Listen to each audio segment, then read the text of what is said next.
ನಮಸ್ಕಾರ ಸ್ನೇಹಿತರೆ, ಇದೀಗ ತಾನೇ ಬಂದಿರುವ ರಾಜ್ಯದ ಮುಖ್ಯವಾದ ಮಾಹಿತಿಗಳು. ಕರ್ನಾಟಕದ ಎಲ್ಲ ಬಿಪಿಎಲ್ ಕುಟುಂಬದಾರರಿಗೆ ಗುಡ್ ನ್ಯೂಸ್ ಕೊಟ್ಟ ರಾಜ್ಯ ಸರ್ಕಾರ. ಅನ್ನಭಾಗ್ಯ ಯೋಜನೆ ಬೆನ್ನಲ್ಲೇ ಮತ್ತೊಂದು ಯೋಜನೆ ಜಾರಿಗೆ. ಏನಿದು ಮಾಹಿತಿ ನೋಡೋಣ. ಮತ್ತೊಂದೆಡೆಯಲ್ಲಿ ದೇಶಾದ್ಯಂತ ರೈತರಿಗೆ PM ಕಿಸಾನ್ ಸಮ್ಮಾನ್ ನಿಧಿ ಯೋಜನೆಯ 20ನೇ ಕಂತು ಬಿಡುಗಡೆಯ ಮಾಹಿತಿ. ಆದರೆ ಕರ್ನಾಟಕದ ರೈತರಿಗೆ ಒಂದು ಶಾಕಿಂಗ್ ಸುದ್ದಿಯೂ ಬಂದಿದೆ. ನೀವು ಕೂಡ ರೈತರಾಗಿದ್ದರೆ ವಿಡಿಯೋನ ಪೂರ್ತಿಯಾಗಿ ನೋಡಿ. ಮತ್ತೊಂದೆಡೆಯಲ್ಲಿ ಗೃಹಲಕ್ಷ್ಮಿ ಯೋಜನೆ ಹಣ ಜಮೆ ಆಗದೆ ಫಲಾನುಭವಿಗಳಲ್ಲಿ ಗೊಂದಲ. ಗೃಹಲಕ್ಷ್ಮಿ ಯೋಜನೆ ಹಣ ಬಾರದೆ ಕಂಗಾಲಾದ ಮಹಿಳೆಯರು 3 ತಿಂಗಳಿನ 6,000 ರೂಪಾಯಿ ಬಾಕಿ.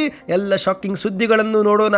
ಮತ್ತೊಂದೆಡೆಯಲ್ಲಿ ಹಿರಿಯ ಅಧಿಕಾರಿಗಳನ್ನು ಸಸ್ಪೆಂಡ್ ಮಾಡಿದ್ದಕ್ಕೆ ನನಗೂ ಕೂಡ ಬೇಸರವಿದೆ ಎಂದ ಮುಖ್ಯಮಂತ್ರಿಯವರು.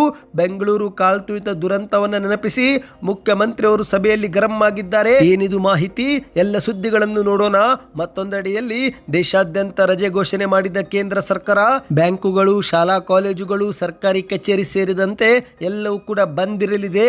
ಯಾವ ದಿನದಂದು ಬಂದ್ ಆಗುತ್ತೆ, ಏಕೆ ಬಂದ್ ಆಗುತ್ತೆ, ಎಲ್ಲ ಸುದ್ದಿಗಳನ್ನು ಡೀಟೇಲ್ ಆಗಿ ನೋಡೋಣ. ಅದಕ್ಕಿಂತ ಮೊದಲು ನೀವು ನಮ್ಮ ಚಾನಲ್ಗೆ ಮೊದಲು ಬಾರಿ ಭೇಟಿ ಕೊಡ್ತಾ ಇದ್ರೆ ಈಗಲೇ ಕೆಳಗೆ ಕಾಣುವಂತಹ ಸಬ್ಸ್ಕ್ರೈಬ್ ಬಟನ್ ಮೇಲೆ ಕ್ಲಿಕ್ ಮಾಡಿ. ಪಕ್ಕದಲ್ಲಿ ಒಂದು ಗಂಟೆ ಕಾಣಿಸುತ್ತೆ, ಅದು ಕೂಡ ಒತ್ತಿ ಇದ್ರೆ ಕರ್ನಾಟಕ ರಾಜ್ಯದ ಮುಖ್ಯವಾದ ಮಾಹಿತಿಗಳು ನಿಮಗೆ ಸಿಗುತ್ತವೆ.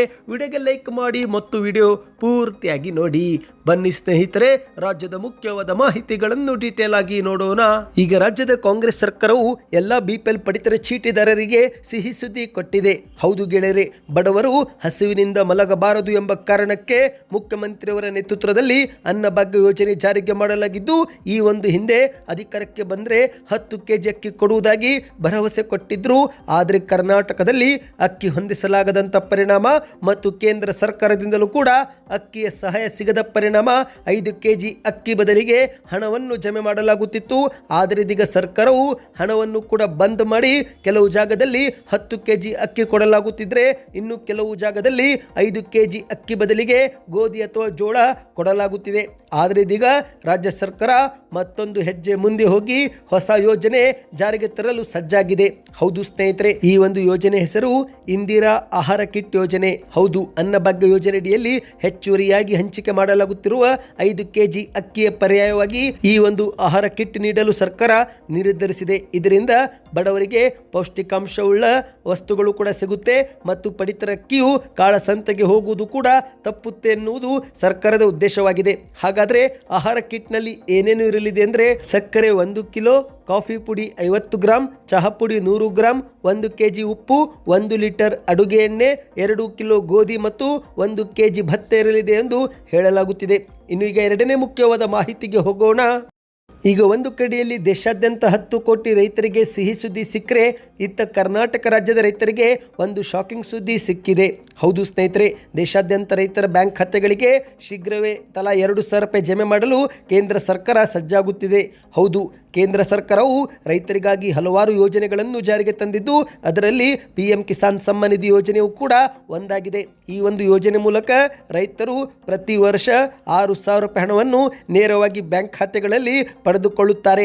ಇಲ್ಲಿಯವರೆಗೆ 19 ಕಂತು ಜಮೆ ಮಾಡಿರುವ ಸರ್ಕಾರ ಇದೀಗ 20ನೇ ಕಂತು ಜಮೆ ಮಾಡಲು ಮುಂದಾಗಿದೆ. ಹೌದು, PM ಕಿಸಾನ್ ಸಮ್ಮಾನ್ ನಿಧಿ ಯೋಜನೆಯಲ್ಲಿ ನೋಂದಾಯಿಸಿಕೊಂಡಿರುವ ರೈತರ ಬ್ಯಾಂಕ್ ಖಾತೆಗಳಿಗೆ 4 ತಿಂಗಳಿಗೊಮ್ಮೆ 2,000 ರೂಪಾಯಿ ಜಮೆ ಮಾಡಲಾಗುತ್ತೆ. ಇದೀಗ 20ನೇ ಕಂತು ಜಮೆ ಮಾಡುವ ಸಮಯದಲ್ಲಿ ಕರ್ನಾಟಕದ 7 ಲಕ್ಷ ಅಧಿಕ ರೈತರಿಗೆ ಶಾಕಿಂಗ್ ಸುದ್ದಿ ಬಂದಿದೆ. ಅದೇನೆಂದರೆ, ಕರ್ನಾಟಕದ 7 ಲಕ್ಷ ಅಧಿಕ ರೈತರನ್ನು ಅನರ್ಹರು ಎಂದು ಗುರುತಿಸಿ ಯೋಜನೆಯಿಂದ ಹೊರಗಿಡಲಾಗಿದೆಯಂತೆ. ಹೌದು, ಕರ್ನಾಟಕ ಒಂದರಲ್ಲೇ 60 ಲಕ್ಷಕ್ಕೂ ಅಧಿಕ ರೈತರು ಈ ಒಂದು ಯೋಜನೆಯಡಿಯಲ್ಲಿ ನೋಂದಾಯಿಸಿ ಪ್ರಯೋಜನ ಪಡೆದುಕೊಂಡಿದ್ದು, ಈ ಪೈಕಿ ಇದೀಗ 7 ಲಕ್ಷಕ್ಕೂ ಅಧಿಕ ರೈತರನ್ನು ಅನರ್ಹರು ಎಂದು ಗುರುತಿಸಿ ಪಟ್ಟಿಯಿಂದ ಹೊರಗಿಡಲಾಗಿದೆ. ಹೌದು, ಮಾಹಿತಿಯ ಪ್ರಕಾರ ಭೂಮಿ ದಾಖಲೆಯ ಕೊರತೆ ಇದ್ದವರು, ಈ KYC ಮಾಡಿಕೊಳ್ಳದೇ ಇದ್ದವರು, ಆದಾಯ ತೆರಿಗೆ ಕಟ್ಟುತ್ತಿರುವ ಕುಟುಂಬದಾರರು, ಸರ್ಕಾರಿ ನೌಕರಿ ಇರುವವರು, ಸಂವಿಧಾನಿಕ ಹುದ್ದೆಯಲ್ಲಿ ಕಾರ್ಯನಿರ್ವಹಣೆ, ಇಂಜಿನಿಯರ್, ಡಾಕ್ಟರ್ ಸೇರಿದಂತೆ ದೊಡ್ಡ ದೊಡ್ಡ ಹುದ್ದೆಯಲ್ಲಿರುವವರನ್ನು ಹುಡುಕಿ ಹಂತ ಹಂತವಾಗಿ ಪರಿಶೀಲನೆ ಮಾಡಿ ಈಗ 7 ಲಕ್ಷ ರೈತರನ್ನು ಹೊರಗಿಡಲಾಗಿದೆ. ಹೌದು, ಮಾಹಿತಿಯ ಪ್ರಕಾರ ಈ ಒಂದು ಯೋಜನೆ ಲಾಭ ಪಡೆದುಕೊಳ್ಳಬೇಕಂದ್ರೆ ಮೊದಲಿಗೆ ಮುಖ್ಯವಾಗಿ ನೀವು ರೈತರಾಗಿರಬೇಕು, ನಿಮ್ಮ ಹೆಸರಲ್ಲಿ ಕೃಷಿಯೋಗ್ಯ ಭೂಮಿ ಇರಬೇಕು ಮತ್ತು ನಿಮ್ಮ ಮನೆಯಲ್ಲಿ ಯಾರೂ ಕೂಡ ದೊಡ್ಡ ದೊಡ್ಡ ಹುದ್ದೆಯಲ್ಲಿ ಇರಬಾರದು. ಹೌದು, ಬಡ ರೈತರಿಗೆ ಸಹಾಯ ಮಾಡುವ ದೃಷ್ಟಿಯಿಂದ ಈ ಒಂದು ಯೋಜನೆ ಜಾರಿಗೆ ಮಾಡಲಾಗಿದ್ದು, ಹಾಗಾಗಿ ಕೇಂದ್ರ ಸರ್ಕಾರ ಇದೀಗ ಹಂತ ಹಂತವಾಗಿ ಪರಿಶೀಲನೆ ಮಾಡಿ ಅನರ್ಹರನ್ನು ಗುರುತಿಸಿ ಪಟ್ಟಿಯಿಂದ ಹೊರಗಿಟ್ಟಿದೆ.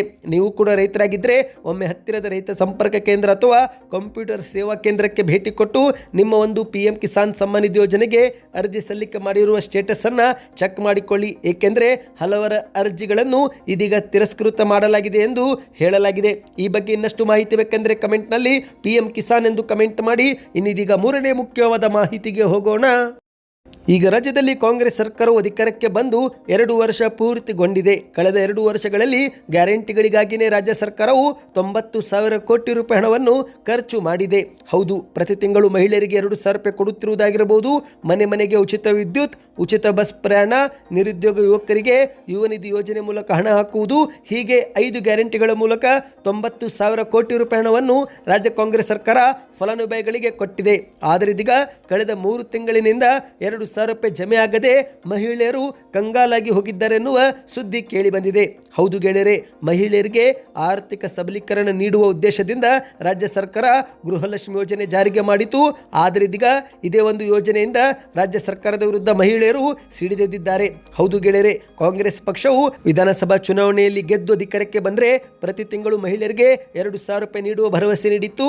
ಅದರಂತೆ ಇಲ್ಲಿಯವರೆಗೆ ತಲಾ 2,000 ರೂಪಾಯಿ ಕೂಡ ಜಮೆ ಮಾಡಲಾಗಿತ್ತು. ಆದರೆ ಇತ್ತೀಚಿನ 2025 ಪ್ರಾರಂಭವಾದಾಗಲಿಂದಲೂ ಕೂಡ ಈ ಒಂದು ಹಣ ಜಮವಾಗುವುದರಲ್ಲಿ ಸಮಸ್ಯೆ ಎದುರಾಗಿದೆ. ಇನ್ನು ಹುಬ್ಬಳ್ಳಿಯಲ್ಲಿ ಫಲಾನುಭವಿಗಳು ಸರ್ಕಾರದ ವಿರುದ್ಧವೇ ಆಕ್ರೋಶ ವ್ಯಕ್ತಪಡಿಸಿದ್ದಾರೆ. ಪ್ರತಿ ತಿಂಗಳು ಬ್ಯಾಂಕಿಗೆ ಹೋಗಿ ನಾವು ಹಣ ಬಂದಿದೆ ಇಲ್ಲವೋ ಚೆಕ್ ಮಾಡ್ತಿದ್ದೀವಿ, ಆದರೆ ಬ್ಯಾಂಕ್ನವರು ಹಣ ಜಮಾ ಆಗಿಲ್ಲ ಎನ್ನುತ್ತಿದ್ದಾರೆ. ಈ ಒಂದು ಹಣದಿಂದ ನಮ್ಮ ಮನೆಯ ರೇಷನ್ ಖರ್ಚು, ಮಕ್ಕಳ ಶಾಲಾ ಶುಲ್ಕ ಸೇರಿದಂತೆ ಹಲವು ಒಂದು ಕೆಲಸಕ್ಕೆ ಸಹಾಯವಾಗುತ್ತಿತ್ತು. ಈಗ ಏಕಾಏಕಿ ಬಂದಾಗಿದೆ, ನಮಗೆ ಇದರಿಂದ ತುಂಬಾ ತೊಂದರೆಯಾಗಿದೆ ಎಂದು ಮಾಧ್ಯಮಗಳ ಮುಂದೆ ಫಲಾನುಭವಿಗಳು ಆಕ್ರೋಶಗೊಂಡಿದ್ದಾರೆ.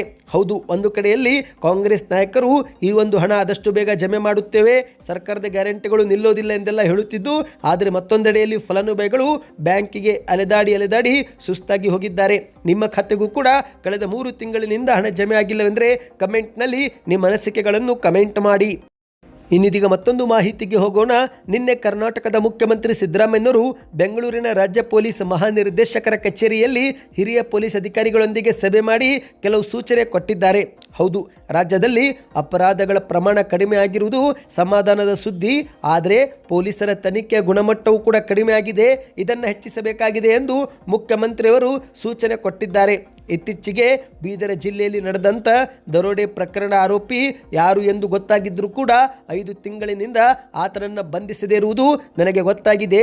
ಇಂತಹ ಹಲವು ಪ್ರಕರಣಗಳಲ್ಲಿ ತನಿಖೆಯ ಗುಣಮಟ್ಟ ಹೆಚ್ಚಿಗೆ ಆಗಿದ್ದರೂ ಒಟ್ಟಾರೆಯಾಗಿ ಗಮನಿಸಿದಾಗ ತನಿಖೆಯ ಗುಣಮಟ್ಟ ಕುಸಿದಿರುವುದೇ ನನಗೆ ಗೊತ್ತಾಗುತ್ತೆ. 1983ರಿಂದ ಶಾಸಕನಾಗಿ ಈಗ ನಾನು ಮುಖ್ಯಮಂತ್ರಿ ಆಗಿದ್ದೀನಿ. ಇಷ್ಟು ದಿನಗಳಲ್ಲಿ ಬೆಂಗಳೂರಲ್ಲಿ ನಡೆದಂಥ ಇಂತಹ ಕಾಲ್ತುಳಿತ ಪ್ರಕರಣ ನಾನು ಹಿಂದೆಂದೂ ನೋಡಿಲ್ಲ.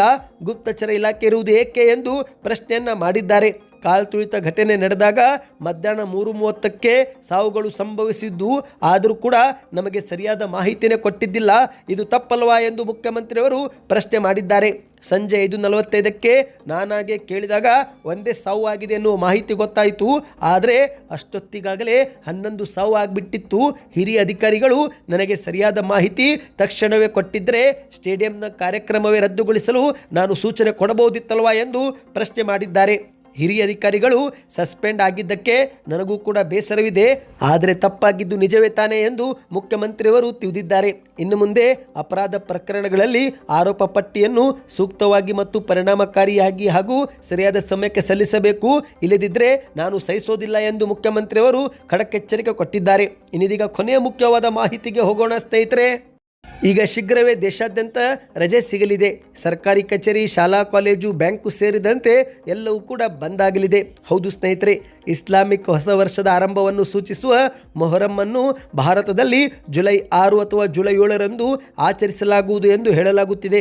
ಏಕೆಂದರೆ ಮೊಹರಂ ಚಂದ್ರನ ದರ್ಶನವನ್ನು ಅವಲಂಬಿಸಿರುವ ಕಾರಣ ಇದೇ ದಿನಾಂಕದಂದು ರಜೆ ಎಂದು ಇದುವರೆಗೆ ಹೇಳಲಾಗುತ್ತಿಲ್ಲ. ಪ್ರಸ್ತುತ ಮಾಹಿತಿಯ ಪ್ರಕಾರ ಜುಲೈ 6ರಂದೇ ಮೊಹರಂ ಎಂದು ಹೇಳಲಾಗುತ್ತಿದೆ. ಆದರೆ ಒಂದು ವೇಳೆ ಜುಲೈ 6ರಂದು ಚಂದ್ರನ ದರ್ಶನವಾಗದಿದ್ದರೆ ಆಗ ರಜೆ ದಿನವು ಜುಲೈ 7ಕ್ಕೆ ಬದಲಾಗಬಹುದು ಎಂದು ಹೇಳಲಾಗುತ್ತಿದೆ. ಮೊಹರಂ ಆಚರಣೆ ದಿನದಂದು ದೇಶಾದ್ಯಂತ ಶಾಲಾ ಕಾಲೇಜು, ಬ್ಯಾಂಕು, ಸರ್ಕಾರಿ ಕಚೇರಿ ಮತ್ತು ಷೇರು ಮಾರ್ಕೆಟು ಸೇರಿದಂತೆ ಎಲ್ಲವೂ ಕೂಡ ಬಂದಿರಲಿದೆ ಎಂದು ಹೇಳಲಾಗಿದೆ ಸ್ನೇಹಿತರೆ. ಸದ್ಯಕ್ಕೆ ಎಷ್ಟೇ ಇತ್ತು. ನೀವು ಕೂಡ ಏನಾದರೂ ನಮ್ಮ ಚಾನಲ್ಗೆ ಮೊದಲು ಬಾರಿ ಭೇಟಿ ಕೊಟ್ಟಿದ್ದರೆ, ಈ ಮಾಹಿತಿಗಳು ನಿಮಗೆ ಇಷ್ಟವಾಗಿದ್ದರೆ ವಿಡಿಯೋಗೆ ಲೈಕ್ ಮಾಡಿ ಮತ್ತು ನಮ್ಮ ಚಾನಲ್ಗೆ ಸಬ್ಸ್ಕ್ರೈಬ್ ಮಾಡಿ, ವಿಡಿಯೋನ ನಿಮ್ಮ ಗೆಳೆಯರಿಗೂ ಕೂಡ ಶೇರ್ ಮಾಡಿ.